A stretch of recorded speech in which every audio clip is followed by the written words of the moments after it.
Alô, você, concurseiro de todo o Brasil, é um prazer mais uma vez estar em sua companhia. Seja bem-vindo a este site de sucesso, este site que tem preparado por todo o território brasileiro campeões e campeãs, que é o LAC Concurso. Sou o professor Jefferson Fiel, professor de raciocínio lógico, e na aula de hoje nós vamos dar continuidade ao nosso curso de raciocínio lógico. Então, uma observação aqui, para você que ainda não assistiu o módulo 1 do nosso curso, a nossa primeira aula, que é a introdução, a base do curso de raciocínio lógico, a recomendação é, dê uma pausa no vídeo, assista a primeira aula, o primeiro módulo, e aí na sequência você acompanha essa segunda aulinha, ok? Então vem comigo aí, galera, vamos dar início à nossa aula, hoje falando sobre a tabela verdade, tá? Além da tabela verdade, nós vamos falar sobre os conectivos, ok? Vamos dar a definição da tabela verdade, vamos falar sobre os conectivos, mais precisamente dos conectivos e, ou. E finalizaremos com uma bateria de exercícios aí, para fixar aí os conceitos que nós vamos dar durante essa aula, ok? Então vamos lá, galera, inicialmente falando então de tabela verdade. O que é a tabela verdade? Isso aqui é muito comentado no meio da lógica. Quando você conversa com qualquer pessoa falando sobre raciocínio lógico, a primeira coisa que as pessoas falam, você sabe a tabela verdade? Aquilo lá é um esquema legal que a gente tem que saber, senão a gente não consegue resolver os exercícios. E de fato é verdade. Nós vamos entender o porquê disso e o que é essa tabela verdade. Para que serve a tabela verdade? Ela serve para quê? Para determinar o valor lógico, tá, de uma proposição composta, considerando os valores lógicos das proposições simples conhecidas. Veja bem, quando eu tenho uma proposição simples, é fácil nós sabermos o valor lógico, desde que a gente tenha os conhecimentos necessários naquela área que a proposição simples está fazendo referência, é fácil dizer se é verdadeiro ou falso. Quando nós falamos valor lógico, é atribuir a uma proposição simples o valor verdadeiro ou falso. Essa proposição é verdadeira, essa é falsa, ok? Então, quando eu tenho uma proposição composta, o que é uma proposição composta? Nós vimos isso no módulo 1. É uma proposição que usa duas proposições simples ligadas por um conectivo, que é o que nós iremos começar a estudar nessa aula, os conectivos. Então, essa proposição composta, dependendo do valor lógico que as proposições simples terão, tá? Ela pode ser verdadeira ou ela pode ser falsa. Então, vai existir uma certa relação entre elas, que dependendo do conectivo utilizado, nós iremos atribuir o valor verdadeiro ou falso, ok? Então, é isso que a tabela verdade nos diz. Vamos ver um exemplo só para a gente entender essa questão de atribuir valor lógico. Veja bem, nós temos aqui a seguinte situação. A Lua é um satélite da Terra, então Recife é a capital do Rio Grande do Norte. Nós temos aqui uma proposição composta, né? Ligada pelo conectivo C, então, porque se a Lua é um satélite da Terra, então Recife é a capital do Rio Grande do Norte. É uma proposição composta ligada pelo conectivo C, então. Vamos separar essa proposição composta em duas proposições simples. A primeira eu vou chamar de P, nós vimos também na aula 1, que nós podemos representar a proposição por letras, né? Geralmente as letras P, Q, R, S, T. Então está aqui, a letra P. E a primeira parte da minha proposição é a Lua é um satélite da Terra. Então eu chamei de proposição P, é uma proposição simples, dessa forma como ela está sendo apresentada. E a segunda proposição, que eu chamei de Q, é a segunda parte da proposição composta aqui. Recife é a capital do Rio Grande do Norte. Então, eu fiz esse desmembramento para que nós possamos analisar o valor lógico de cada uma das proposições simples presentes na composta e, a partir daí, tirar as conclusões. Então, veja bem. Vamos representar aqui num quadro, tá? P faz referência à primeira parte, que a Lua é um satélite da Terra. Q, Recife é a capital do Rio Grande do Norte. E aqui a conclusão que nós iremos tirar, que é a relação com relação à proposição composta. Bom, vamos julgar o valor lógico da primeira proposição. A Lua é um satélite da Terra. Bom, isso aqui é um conhecimento que nós temos que ter de geografia para poder fazer essa afirmação. A gente sabe que a Lua é um satélite da Terra, um satélite natural da Terra, é considerado um satélite natural da Terra. Aliás, satélites são corpos celestes presentes no espaço aí que giram em torno de algum outro corpo. Então, esses aí são satélites relacionados. Como a Lua está associada à Terra, né? Então a Lua é considerada aí um satélite natural da Terra, assim a geografia define. Então sabemos que isso é verdadeiro. Vamos entrar mais nesse mérito, que não é o nosso caso. Bom, então a proposição P, ela é uma proposição verdadeira. A proposição Q, Recife é a capital do Rio Grande do Norte. Recife é a capital do Rio Grande do Norte? Não. Também mais um caso aqui que a geografia explica muito bem. A gente sabe que a capital do Rio Grande do Norte não é Recife, Recife é a capital de Pernambuco. Então, essa proposição aqui, ela é falsa, a proposição Q. Então, nós já diagnosticamos que a primeira proposição é verdadeira e a segunda proposição é falsa. Aí que entra a tabela verdade, prezado concurseiro. Diante dessas qualificações, dessas valorações que nós atribuímos, a tabela verdade nos remete a uma conclusão, dependendo do conectivo que liga uma proposição à outra. No nosso caso aqui é o conectivo sem então. Nós iremos falar isso numa outra oportunidade. Mas este conectivo, lá na tabela verdade, referente a ele, diz que se a primeira proposição for verdadeira e a segunda for falsa, toda a proposição composta é falsa. Então, a conclusão que nós temos é, se a Lua é um satélite da Terra, então Recife é a capital do Rio Grande do Norte, é uma proposição composta cujo valor lógico é falso, tá? E mais na frente a gente vai entender isso. Por enquanto, nós queremos só mostrar a importância da tabela verdade na tomada de decisões no tocante à valoração de uma proposição composta, ok? Vamos para mais um exemplo para a gente compreender legal isso. Então, nós temos aqui duas proposições, uma que eu chamei de P, Vasco da Gama descobriu o Brasil. E uma outra que Dante escreveu os Lusíadas, ok?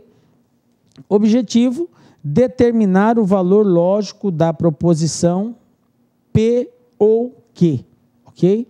P ou Q.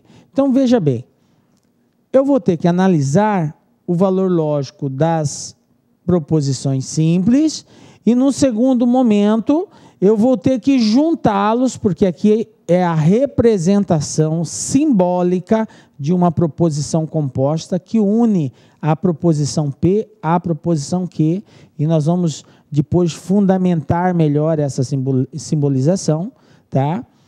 E vamos julgar o valor lógico dessa proposição composta. Então, a proposição composta aqui seria assim: Vasco da Gama descobriu o Brasil ou Dante escreveu os Lusíadas. Professor, como que o senhor sabe que é isso? Por causa dessa simbologia. A princípio, nós estamos demonstrando a importância da tabela verdade. Então, não se acanhe e nem entre em pânico se você não entende, por enquanto, essa simbologia. Mas tudo bem, vamos lá. Vamos julgar a proposição P, a proposição Q e iremos tomar a nossa conclusão. Vasco da Gama descobriu o Brasil? Não. De acordo com os conhecimentos da história, não foi Vasco da Gama que descobriu o Brasil. Quem descobriu o Brasil foi Pedro Álvares Cabral. Pelo menos assim a história nos diz. Inclusive há controvérsias aí que a história discute, mas tudo bem, não é o nosso mérito. Não é Vasco da Gama. Nós sabemos que não é ele. Quem foi, deixa para lá. Bom, P é falso. Nós temos essa certeza. Segundo, Dante escreveu os Lusíadas. Para quem aí é amante da leitura, né, e gosta muito da língua portuguesa, sabe que os Lusíadas é uma obra de Camões e não de Dante. Então, essa proposição composta, ela é falsa, ok? Professor, mas eu tenho que saber tudo isso, professor? Sim, em alguns casos nós temos que ter conhecimentos de outras áreas para nós determinarmos o valor lógico de uma proposição simples. Em alguns casos isso será solicitado. Em outros, o próprio exercício vai nos dar o norte para que a gente chegue a essa conclusão, ok? Bom, então nós, de acordo com os conhecimentos nós já sabemos que tanto a proposição P quanto a proposição Q, ela é falsa. Aí veja bem, o fato delas serem falsas não implica necessariamente que a proposição composta será falsa. É aí que entra a tabela verdade e que causa uma confusão imensa na cabeça da galera aí, ok?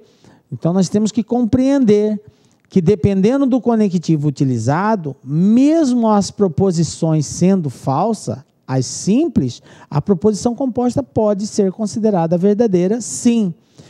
Muito embora não é o nosso caso aqui agora, ok? Por quê? Porque o conectivo de ligação é o conectivo OU. E aí nós vamos ver daqui a pouco que esse conectivo OU, que é representado por uma letrinha V, tá? Esse conectivo, quando as duas proposições simples forem falsas, ele faz com que a proposição composta também seja falsa. Ele remete a proposição composta a uma valoração falsa. É o único caso, inclusive, quando as duas são falsas. Então, veja bem, como nós diagnosticamos que tanto a primeira quanto a segunda são falsas, a conclusão que nós vamos ter é que a proposição composta será falsa, ok? Então, esse momento inicial é para você entender a importância de você compreender a tabela verdade e o quanto ela nos auxilia na determinação do valor lógico de uma proposição composta. Agora, veja bem, prezado concurseiro, para que a gente consiga ter êxito nessas analogias, e vocês vão ver depois nos exercícios de fixação que, de fato, isso são necessários, nós precisamos compreender bem todos os conectivos e quais são as suas representações simbólicas. Por quê? Porque os testes, as bancas, elas podem trabalhar usando a palavra do conectivo, e, ou, se, então, ou pode apresentar na forma de símbolos. Então, nós precisamos saber essa associação. E nós demos um toque inicial no módulo 1. Vamos só revisar aqui, mostrar para os senhores quais são esses conectivos e qual a simbologia, porque nós vamos precisar utilizá-los com uma certa frequência na aula de hoje. Então, veja bem, só para nós ajudar na memorização, nós temos, dentre os conectivos, o primeiro, a conjunção. A conjunção é o conectivo E, a letrinha E, tá? E o símbolo que representa é o chapeuzinho, é o circunflexo lá, né, utilizado na língua portuguesa. Então, o E é representado por esse símbolo aqui, o chapeuzinho. Então, quando nós virmos aquele símbolo, nós temos que associar que ele faz referência ao conectivo E. Outro, a disjunção inclusiva. A disjunção inclusiva é representada pela palavra ou, é o conectivo ou. Como que ele é representado? Ele é representado pela letra V. Agora, o contrário do chapeuzinho, é o V. Quando aparece o V, indica que está sendo utilizado o conectivo ou. Então, repito, pode aparecer na forma de palavra ou na forma de símbolo. Depois, a disjunção exclusiva. O que é a disjunção exclusiva? A palavra que faz essa referência é o ou. Vai aparecer duas vezes a palavra ou na proposição composta, uma no início e outra no meio. Essa disjunção também pode ser representada simbolicamente, utilizando a letra V com um detalhe. É colocado uma barra, como se escrevesse sublinhado a letra V. Um traço embaixo do V. Então, o V sozinho é ou. O V com um traço embaixo quer dizer ou, conectivo ou. O outro, negação. A negação, ou vai aparecer a palavra não, negando, tá? Que é bem claro essa palavra, ou pode aparecer na forma de símbolo também. E o símbolo que geralmente é utilizado é o til. Mas existe um outro símbolo também que pode aparecer às vezes, que é o cantoneira, que é esse símbolo aqui, ó. Uma barrinha horizontal e essa inclinação. Então, quero deixar claro para os senhores que essa simbologia também pode representar a negação. Pode ser o til, que é muito conhecido, que nós colocamos, ou pode ser esse outro símbolo, na matemática financeira é chamado de cantoneira. Eu, particularmente, chamo de cantoneira. Se tem outro nome, eu desconheço. Tá? Uma outra operação seria a condicional. A condicional é o conectivo se então. Essa palavrinha que irá aparecer. Se então. Qual é o símbolo que nós utilizamos para representá-lo? É uma seta expressa da esquerda para a direita. Esse símbolo indica conectivo se então. E por último, a bicondicional. A bicondicional é o conectivo se e somente se e somente se. E é representado também por uma seta, só que agora direcionada de ambos os lados, tanto para a direita quanto para a esquerda. Olá pessoal, gostou da aula do professor? Grande professor, quer continuar assistindo essa videoaula? Aliás, quer fazer o curso completo da Fiocruz 2016? São 150 aulas, aliás, são mais de 150 aulas. Então acesse o nosso site, laconcurso.com.br, que tem o restante dessa aula e mais 100 aulas para vocês, que tem mais 150 aulas para vocês aí, por apenas 10 mensalidades de R$15. Aulas de extrema qualidade, você pode ter certeza que é o melhor custo-benefício do mercado. Aliás, você quer esse material dessa aula que você acabou de assistir, o material de apoio, vai lá no nosso site, faça o seu cadastro e baixe o material gratuitamente. Bacana, meus amigos?